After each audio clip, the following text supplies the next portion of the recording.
C'est bon. Bonjour à toutes et à tous, bienvenue sur la chaîne du commandant Aubenas. Nous sommes ici à la 12e journée nationale et même internationale, puisqu'on a des Italiens, des Espagnols de synthèse nationale, donc qui a lieu en général chaque année au mois d'octobre. 12e journée, donc nous allons faire là un petit panoramique, le tour des stands. Donc on trouve effectivement des stands nationalistes, des stands identitaires, français, européens.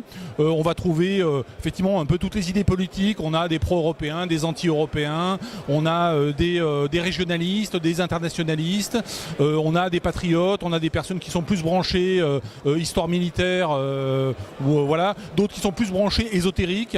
Voilà, donc il y a un petit peu tous les stands, il y a une grande diversité. Donc voilà, suivez-moi et nous allons faire le tour des stands. Donc voici effectivement les différents stands qui sont présentés. On se retrouve ici là sur le stand du maréchal Pétain, donc un stand historique qui présente les différents livres.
Ah. Avec Laurent Berton, effectivement, donc, qui publie, nous le savons, de très bons livres aux éditions Ring. Hein, donc là, interviewé dans le journal présent. Le seul quotidien de droite nationale, il n'y en a pas d'autre.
Ici, naturellement.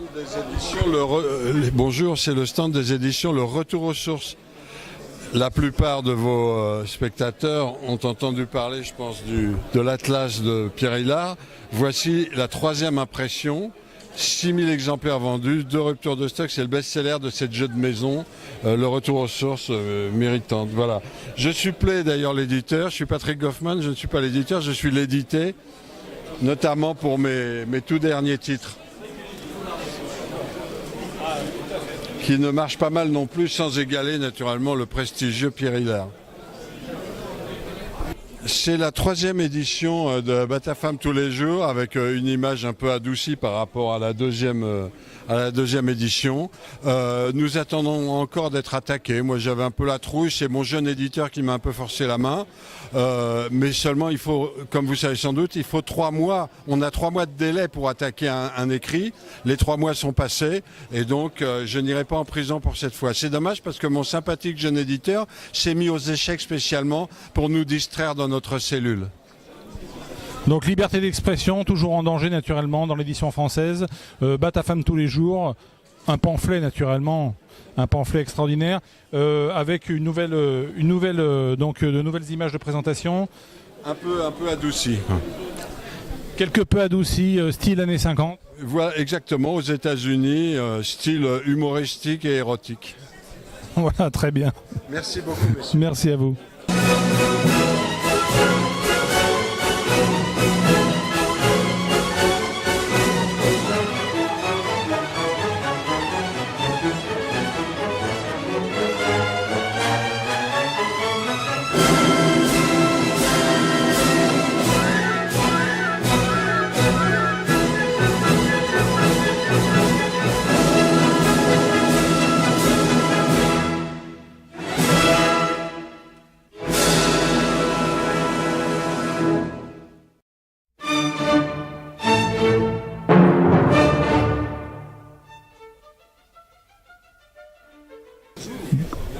Bonjour, je suis Gilles Ornementien, je fabrique des objets, des bijoux, je suis sculpteur ornemaniste.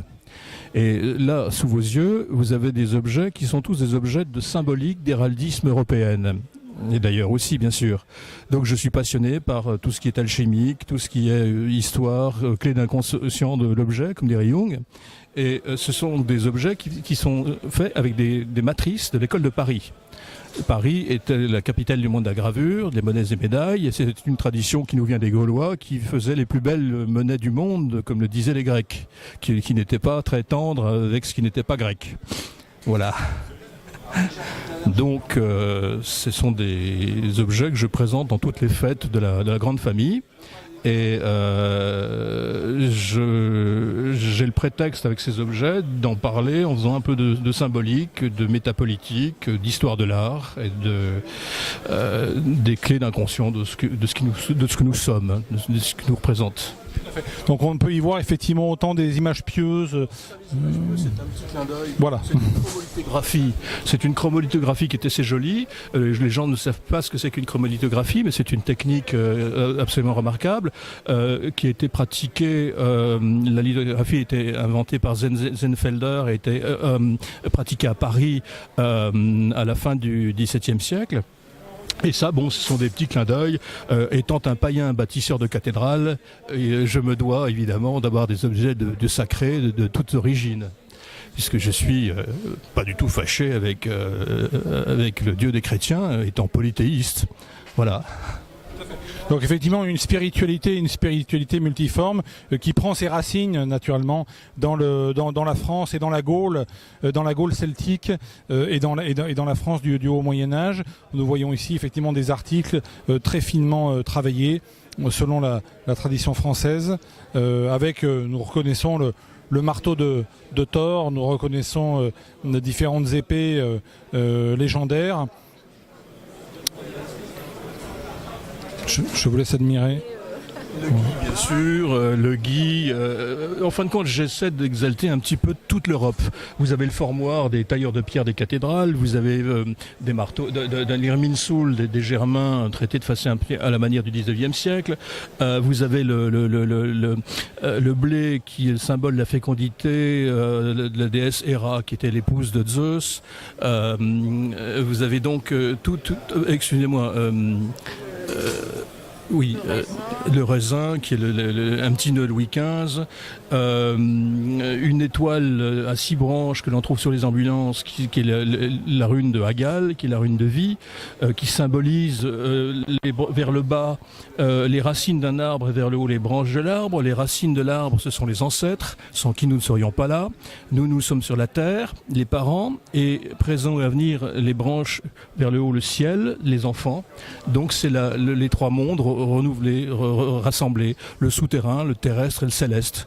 Et je parle aussi beaucoup de tripartition fonctionnelle de Georges Dumézil, le monde du paysan, de l'artisan, du guerrier et du roi, qui était représenté par des divinités antiques, le monde du ventre, donc le monde de l'abondance et de la matière, le monde du cœur, qui est le monde de l'honneur, de l'engagement, le monde du guerrier, de l'homme d'armes et du pompier, qui donne sa vie pour sa parole, et puis le monde de la tête, qui est le monde du politique, qui est le monde du sacré. Le sacré, c'est la mémoire des ancêtres, et qui est le monde du roi et du prêtre ou du guerrier, du prêtre ou du druide, donc l'homme qui fait le lien entre les divinités et le monde terrestre.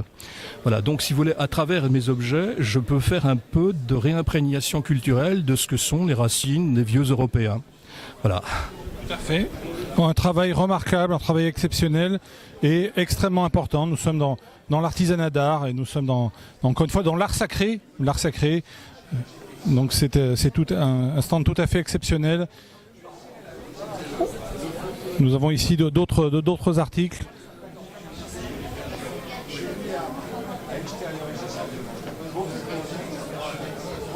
Voilà.